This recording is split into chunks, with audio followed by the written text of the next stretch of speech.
கிறிஸ்துவுக்குள் பிரியமான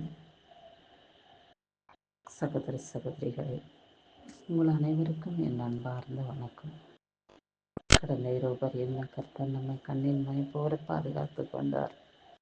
அயர்ந்த நித்திரையை கட்டளை கொடுத்து இந்த நாளையும் கூட 5 நாட்களாய் நமக்கு நம் குடும்பத்துக்குமா அவர் அருளின தயவுக்காய் அவரை நன்றியோடு கூட ஸ்தோத்திரிப்போம்.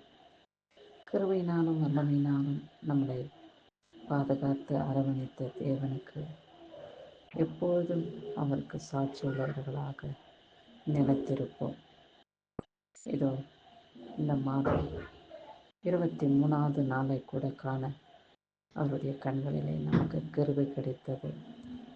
அதற்காக தேவனை நன்றியோடு துதிப்போம். இந்த நாளிலே கர்த்தர் நமக்கு கொடுக்கப்பட்டுள்ள வார்த்தை என்ன என்று தியானிப்போம். வேதத்தை வாசிப்போம். வேதத்தை வாசித்து வருகிற ஒவ்வொரு தினமும் இந்த வேத வசனங்களின் வார்த்தைகளை நாம் மனப்பாடம் செய்து கொள்ள வேண்டும். அப்படி மனப்பாடம் செய்து கொள்ளும் பொழுது சமயத்துக்கு ஏற்றபடி இந்த வார்த்தைகள் நம்மோடு பேசும். உங்கள் இருதயங்களோடு கூட வாசம் செய்ய நீங்கள் இந்த வசனத்தை மனனம் செய்து கொள்ளுங்கள்.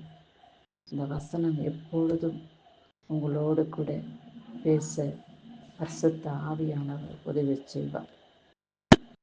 என் கிருபை உன்னை விட்டு விலகாமலும் என் சமாதானத்தின் உடன்படிக்கை நிலைபெறாமலும் இருக்கும் என்று கர்த்தர் சொல்லியிருக்கிறார். ஏசாயா 54:10.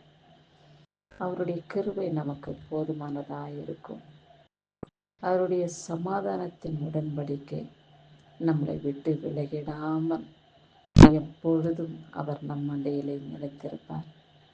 ஒரு சமயங்களிலே சூழ்நிலையின் காரணமாக நாம் தேவனை துதிப்பதும் வேதம் வாசிப்பதும் இல்லை என்றால் அந்த நாளிலே சூனியமாக காணப்படும். சூனியம் என்றால் என்ன? சாத்தானுக்கு நம்முடைய சமாதானத்தை கெடுக்கக்கூடியவனாயிருப்பான். சாத்தான் நம்முடைய நிம்மதியை குலைக்கக்கூடியவனாயிருப்பான். ஒரு சமயம் நீங்கள் சிந்தித்து பாருங்கள்.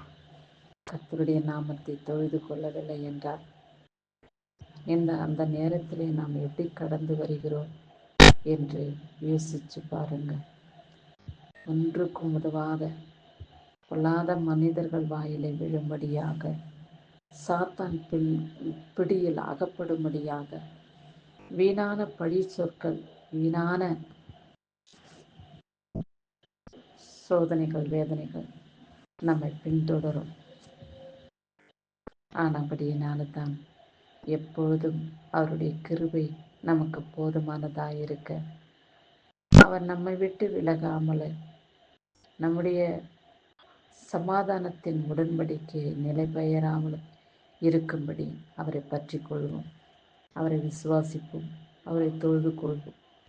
எப்பொழுதும் அவர் பாடப்படியில் அமர்ந்து அவருக்கு சாட்சியாக நிலைத்திருக்க பரிசுத்த ஆவியானவர் நமக்கு உதவி செய்வாராக. இயேசுவின் நாமத்தினாலே ஆமென்.